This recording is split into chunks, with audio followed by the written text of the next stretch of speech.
Ask Tom on Home Show. David from Tomball has a question about stain removal. Hey, Tom, it's right here on the drywall above his washing machine. Now, he's taking this picture. I think I can't tell if that's a ceiling or a wall because he's in kind of close, but you can see I think it's a wall because of of the cord that's plugged in. You see how it's probably going down. Mm-hmm. That's a cord true. from a washing machine. It could, of course, kind of like the way he used to shoot Batman, though. They thought he was going up. Turn upside down. Okay. Right, exactly. All right. All right. So David writes, the stain is showing by a plate above the washing machine in my 6-year-old home. How can I figure out what's causing it, Tom? And what kind of drywall stain remover do you recommend? Is that something I can fix myself? Also, why is this happening? I don't know what that plate is. I would take the plate off to see what it is. Because I've never seen just a plate on a wall that looks like that with a screw in the middle. I have a feeling it's sweating, and I don't know why, and it's just getting really humid, and it's reaching dew point like a beer can without a koozie. That's what it seems to me, and that's a water stain, and what you're going to have to do is paint that with a little pigmented shellac and then paint the wall right there on that spot so it all blends. Because that's a water stain that's in the sheetrock. That's not a surface stain. That's not like mildew or something you can just wash off. So that's coming from inside the sheetrock. And I'd take that plate off and see what it is, but I have a feeling something's sweating or there's a little water there that's being developed.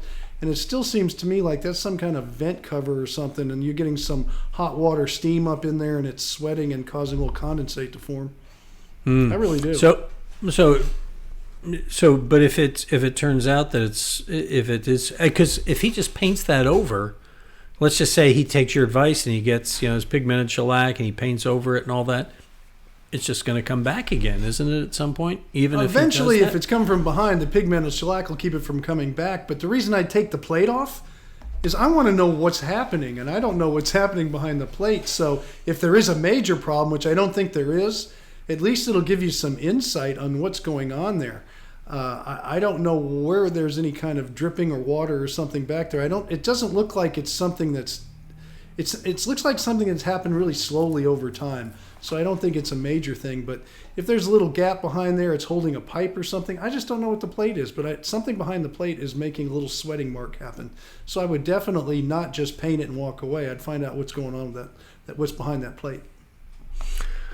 You want to find out what's going on behind your plate? Go send us a picture.